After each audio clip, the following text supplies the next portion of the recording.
Kia ora, e te whānau. It's so good to be here. I know a lot of times when I stand up here and I say, it's so good to be here, like it seems like it's like kind of trite, but it's not. Like I legitimately, wholeheartedly, absolutely love the privilege and honor to be able to share my heart with you today, to share more about this whole beautiful life, and to learn more about what Paul says to Titus. I have grown up in a Christian church, or a Christian family, in a Christian church. Yeah, that's good too, eh? Grew up in a Christian church. I remember like just being at church every time the doors opened. We were there, it was back in the day when they did Wednesday night services as well. So it was like Sunday morning, Sunday night, Wednesday. When I got old enough, I'd do youth group. And so I literally grew up teething on the pews, like from day one. And so I have, I'm really proud of that and really grateful for that, because I had this upbringing in a Christian home, in a Christian environment.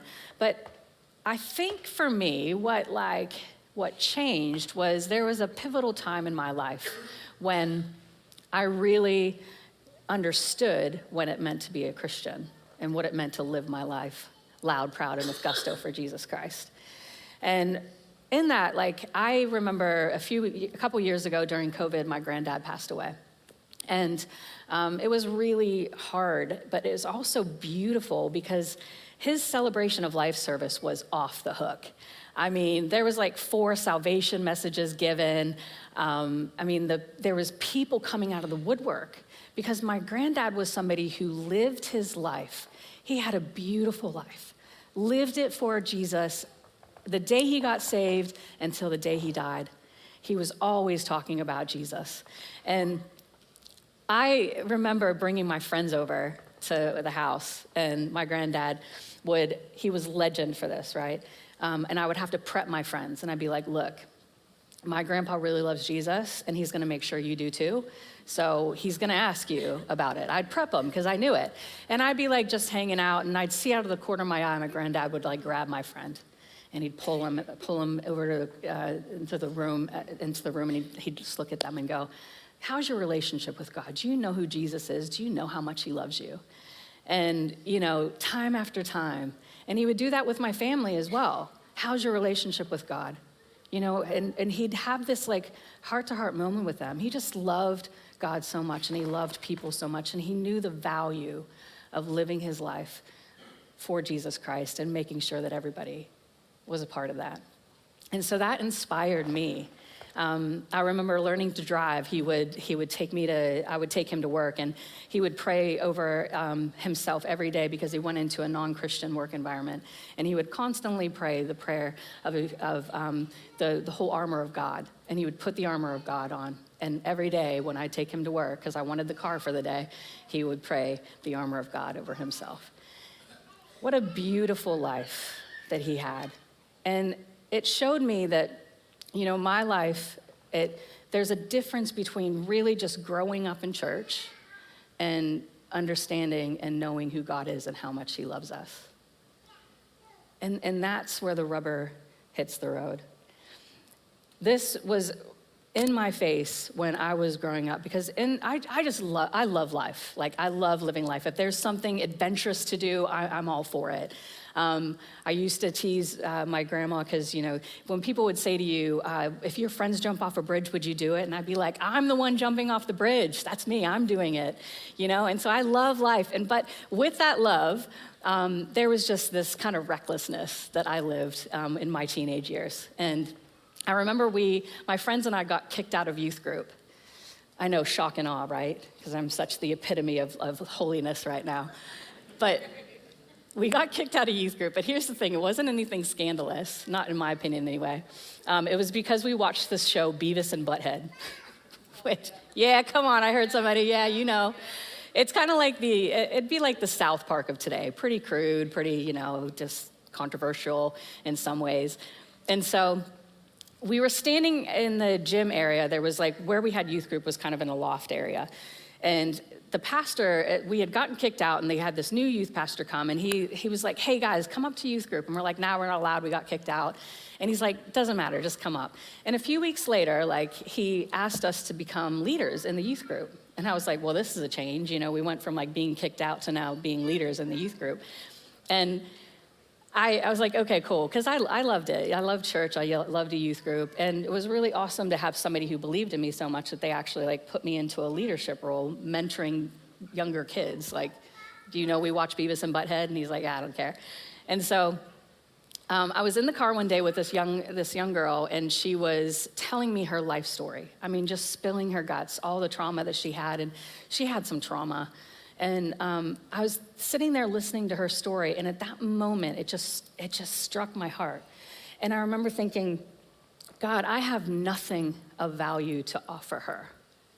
There is nothing in me that is worth, anything without you. Because God is the thing in our life that adds value and hope and encouragement and love. He is that thing in us. And at that moment and that day, I think that's when I became a Christian. That's when I became a follower of Christ. Because I understood what it meant to love God and live my life for him in a way that would help other people to live their lives for him. There's a distinction between going to church and living out a godly life. And that's exactly what Paul is talking to Titus about. These verses, Titus chapter 3, 1-3, it's kind of like a before and after almost. And the title today for today's message is called A Beautiful Contrast, because Paul really believed that Titus needed to stand out in that community. And so he does this before and after thing. And so if you want to open your Bibles or your phone or whatever you can also read along on the screen as well. But I want to read Titus chapter 3, verses 1-3 for us today. It says, remind the believers to submit to the government and its officers. They should be obedient, always ready to do what is good. They must not slander anyone and must avoid quarreling. Instead, they should be gentle and show true humility to everyone. Once we too were foolish and disobedient. We were misled and became slaves to many lusts and pleasures. Our lives were full of evil and envy, and we hated each other. A before and after. So, how many of you guys in here like before and after pictures? If you're doing any kind of home renovation stuff, you look at the before and after, right? You see the walls that are all peeled and chipped and the disgusting carpet and, all these things that are changed. And then you look at the after, and it's like this pristine, glorious looking new place, new cabinets, new bench tops. Like the thing is just gorgeous. So I'm gonna show a few before and after photos for us to kind of get the thing here that I feel like Paul was trying to get that before and after. And this whole sense of before and after, it wasn't to shame Titus or the people, the Christian community there. It was to magnify God's grace and God's glory. So let's show the first one, before and after. So this is the before of a house, raggedy, and this is really like disgusting, right? And then the after, gorgeous, love it, give me that house right now. The next one is teeth. I know, this was gross, eh? But the after, just stunning, right? I mean, this is what like cleaning teeth and teeth whitening does for you, apparently. The next one, such a cute dog. Then after, when he's had a little shave, I know, he's so cute. And then this is anybody know what this is? A hair tie, thank you. Anybody who has long hair will know that we all carry one of these around our wrists, right? So this is the old hair tie. This is after 19 weeks or 9 weeks of being used. And then the new hair tie, look at it, teensy, nice, but then it gets worn out and the old is definitely a billion times bigger. And then the last one is anybody who's a tradie or enjoys doing home renovations on your own. This is like the old version. This is the after. It's been used multiple times over and over again. And then this is the new version. So you can see how much different it is. And that's the thing about before and after pictures, right? It shows us the contrast. And a lot of times we don't really realize the before and after until we see them right next to each other. And that's the thing about the contrast between our beautiful life in Christ and who we were before Christ. And a lot of times we have to hold up those two versions of ourselves to remember who we were and who we are now, right? So I want to dip into the first verse in chapter 3, verse 1. And what Paul is saying to Titus here is he is talking about living beautifully in a broken world. We live in a broken world, right? You turn on the news and it's just disaster everywhere. And the world today and throughout history has been broken without Christ. But when we know Christ, there's that before and after of contrast. And so when Paul writes to Timothy, or to Titus, he basically, I have to give you the context, because to be honest, when I first read the bit that was like, submit to the government, I know like for me, it was kind of like, oh, there's so many, with my organization, we work with so many like Christians who are minorities in countries where their governments are not good. They're just not good governments. And so when you read that verse and it says, to submit to authority, it was a bit tricky for me to think through that. And then I looked deeper into what Paul was actually saying to Titus. So we have to take this into perspective to really get the gist of what Paul is saying here. So Titus was in a small island named Crete. And this place was known for basically debauchery, corruption, political instability, moral chaos. And the Christians there were this tiny, small community of believers. And so the first century, the Roman Empire, they were basically okay with religions in general, as long as those religions pretty much kept to themselves. And there was a bunch of people, like zealous people at the time, who were rising up against the government. And, there's a time and a place for that. It's not like we need to be these like passive Christians all the time, but that's not what Paul's talking about. What Paul was really urging Titus to do and the Christians to do at that time was to respect and obey the governing authorities, but not because they were being like weak. He wanted the believers to stand out, and not by rebellion, not by good conduct or civic integrity, but he wanted them to stand out because of their good conduct and because of their civil integrity. There's a difference. And that's the gist of what Paul was saying to Titus, is that you need to be different. It's not about blind submission. It's about showing the power of Christ that has the ability to change hearts and the culture marked by deception and self-interest. It echoes Jesus' teaching in Matthew when he says, "Let your light shine before others, that they may see your good deeds and glorify your Father in heaven." Paul didn't want this Christian movement to be mistaken for political rebellion, but he wanted this movement to be recognized for the peace and compassion and service. So there's this beautiful contrast of what's going on. It was Christians living differently in a world that was so chaotic, and showing that difference by the way that they lived their life. Paul opens by saying, remind them, because even mature believers forget. We forget where we've come from sometimes. And he lists the traits that should mark us as Christians: submission, obedience, readiness for good works, kindness, gentleness, courtesy. That's what it means to be light in darkness. And it's not these, when God gets into our life and he gets amongst us, it's not necessarily these dramatic miracles that need to happen. It's simply faithfulness. It's faithfulness to who he is and what he's done in our lives. It's this living in a chaotic world that is very self-sufficient and selfish, and living differently and being people who say, how can I be different? How can I make changes? And how do I live my life out so that people see that every day? It's about being the most trustworthy employee. It's about being the kindest neighbors. And it's about being the most patient drivers. For me, this is very difficult. I will just come out and say it right now. I am not a patient driver. And Barnabas Aid, I have to get my car branded, okay? So I have to have Barnabas Aid on the sides. And I'm thinking, I cannot drive around and be angry while I'm driving, right? Because now I have this thing on the side of my car that is going to say who I work for. And so what I've been doing is that instead of, when I'm in the right-hand lane and I'm cruising along and somebody's going 80 in front of me, and I'm like tempted to just be like, move, get out the way, Anybody with me? Am I the only one who gets angry at that?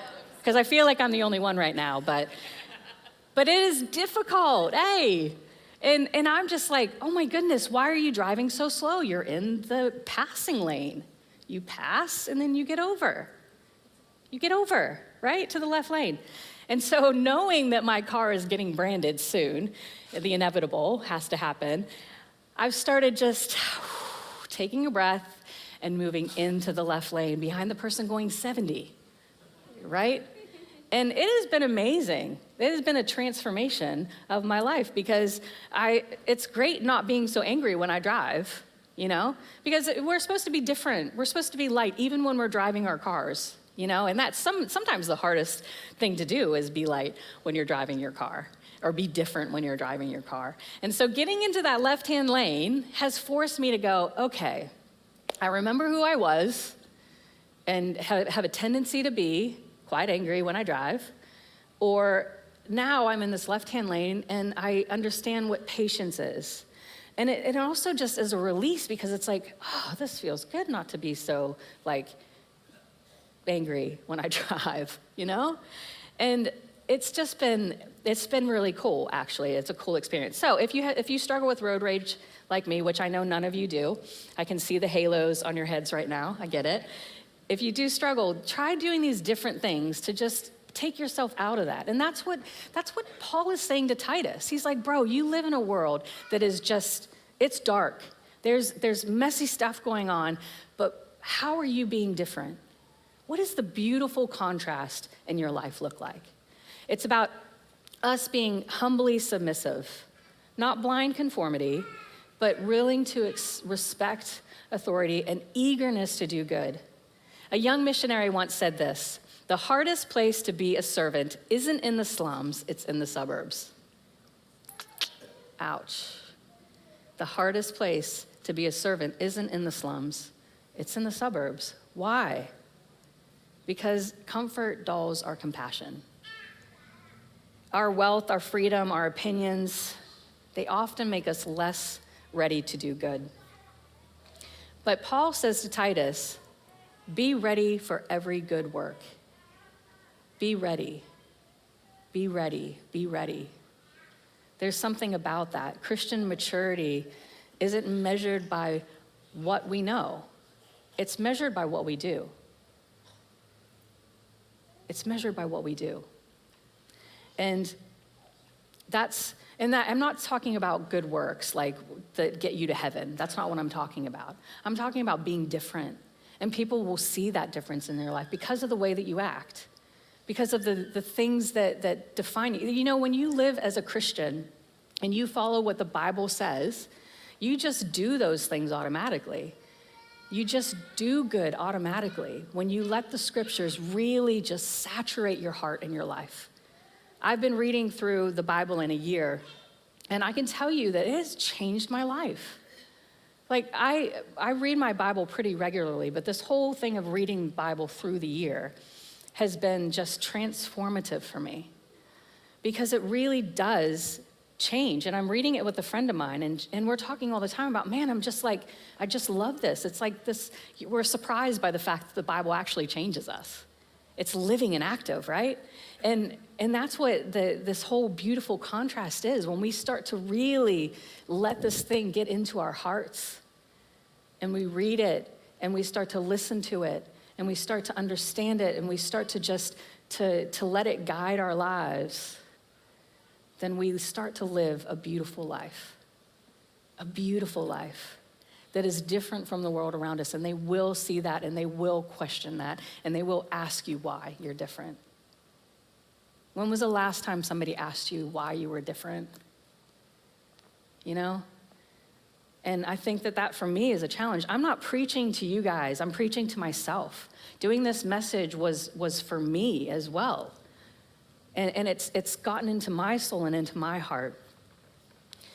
So verse 3 is basically talking about this whole remembering who we were thing. When Paul talks, he says, we were ourselves were foolish, disobedient, led astray, slaves to various passions and pleasures. Before Christ, we were enslaved to ourselves. I think sometimes the church downplays sin sometimes. And sometimes I downplay sin. You see, we talk about like the mistakes we've made in our life. But in all actuality, we were slaves. We are slaves to sin before Christ. All of us hate slavery, right? You hear the word slavery, and what do you think about? You think about people who are trapped, their hands are bound. They can't live life for themselves. They are living in this constant state of fear. They are living where somebody is telling them what to do all the time. They are slaves. They are bound. Their hands are bound by chains. That's slavery. That's what sin does and what sin is. It's slavery. It's not just a mistake we made. It's not just a wrong thing. It just gets into our life and our heart, and it keeps us bound there. And it keeps us captive, and it keeps us prisoner, and it limits us for what God actually has for our lives. But what the power of the gospel does is it sets us free. Who we were. And there's a good thing about remembering who we are. It's that before and after thing, right? It's we remember who we were and who like that icky bit of us that now God, through Christ, has made amazing and beautiful. We can't appreciate grace until we have felt the weight of our guilt. The darker the night, the more glorious the dawn. Grace is only amazing to those who remember what it rescued us from. Grace is only amazing to those who remember what it rescued them from. It's like a swimmer. If any of you are swimmers or you go to the beach, you know that if you get kind of in those rip tides or something like that and you get washed out to sea, if a swimmer's like, nah, I'm good, guys, I'm good, and they just keep getting washed out to sea, it's only when they go, oh, I need some help, and they signal for help, and then they're rescued. But if they're just floating around and getting washed out to sea because they don't recognize what's going on, it's when that recognition of knowing that they're helpless and they need help.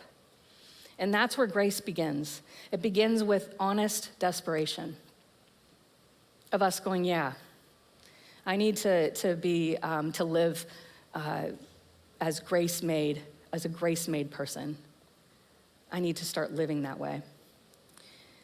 So if verse 3 is the before photo, verses 1 and 2 are the after. Kind of funny how he switches them around there. We would think before and after. We were, but he's talking about we were and who we are now. So the thing is that we're not just saved from something, we're saved for something. We're saved to display the character of God to the world. The gospel's not an escape hatch from hell. It's not. It's not just a get out of jail free card. It's a transformation into holiness of who God is and being carriers of grace. We used to just be consumers of grace, but now we're carriers of grace. And I think a lot of times we turn Christianity into a comfort zone when it's a calling.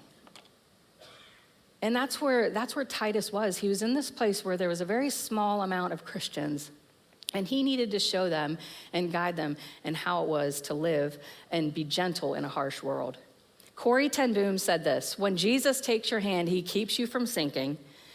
And when Jesus keeps you from sinking, he teaches you how to walk on water. That's cool. Because he doesn't just leave us, he doesn't just take our hand and go, sweet, okay, you're good now. He teaches us how to walk differently. He teaches us how to be light in the world. And grace doesn't just save us from sin, it shapes us for service. The challenge here is to be the contrast the world needs. Titus, his church lived under pagan power, just as ours we live under secular comfort. Do you know, we're not a Christian nation anymore. There's 30% of people who claim to be Christians. 30%. And so we live in a very secular country. We live in a country that has grown accustomed to convenience. And we have to ask ourselves the question, are we marked more by outrage or by gentleness? Are we known for what we're against or for what we do for good? Are our lives so luminous that people glimpse Christ through us? So in a second, we're going to turn the lights out. In case you're like me and you're afraid of the dark, you think there's some power cut or something like that, just to know we're going to turn the lights out. And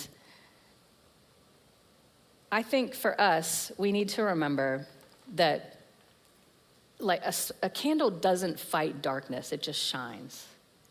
Yeah? So as the lights go out, don't be scared.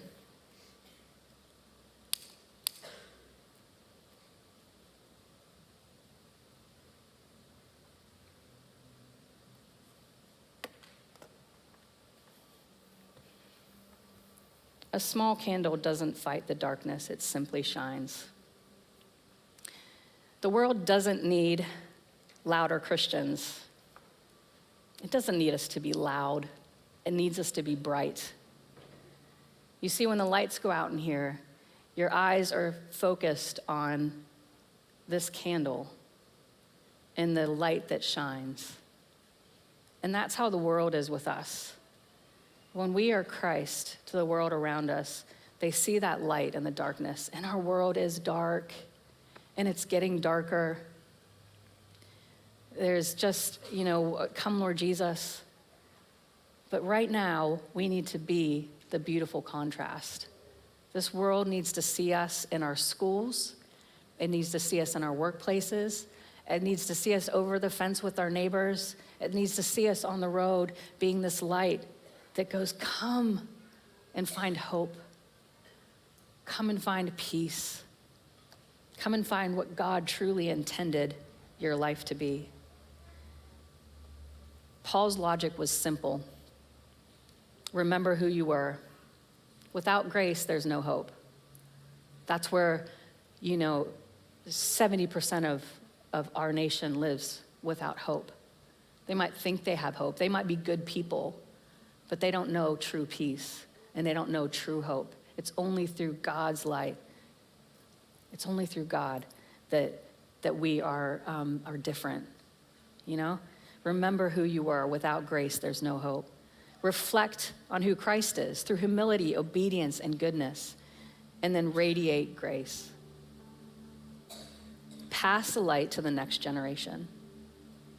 When my granddad died, it wasn't that his light was snuffed out. Instead, his light transferred into all the lives that he touched, including mine. The way that I love people, the reason I do my job, is because of that light that I saw in my granddad's life. And this is where you guys are to take this light, metaphorically speaking, and live so that people are drawn to you because of who Jesus is through you. That's the challenge for you today. Remember who you were, and remember what God did for us. Remember that beautiful light he puts inside of us. And take this out into the world that you live in and be different. Be that beautiful contrast, because the world needs different. My goodness. The world needs different. They need hope. They need to be able to have the joy of singing these songs. We sing them because they mean something spectacular to us. So be light. Take that light and take it and make generations and generations and generations of people who carry light into their darkness. Yeah? I'm going to just give us a time to digest here and think about that. You know, some people, maybe you're like me and you heard this message and it just challenged you to really get to the nitty-gritty of what's going on in your life and to really want to be light and darkness, to be a beautiful contrast to the world. And even the littlest things, you guys. That's the cool thing about God. He changes even the littlest thing so that we can be brighter. And so I want you to think about this. It's just going to be silent for a second, and we're going to sit in that silence. But think about, let God speak to you about what it is in your life that he wants to make brighter. If you are not a Christian and you heard this whole message about Jesus for the first time, or maybe you're thinking about becoming a Christian, then it's super simple. All we need to do is go, God, I remember who I am without you, and I want to be who you want me to be. And I want you to live through my life. And I want you to give me true joy and true hope and true peace. And I acknowledge you as my Savior. So let's just take a second and exhale in the presence of God.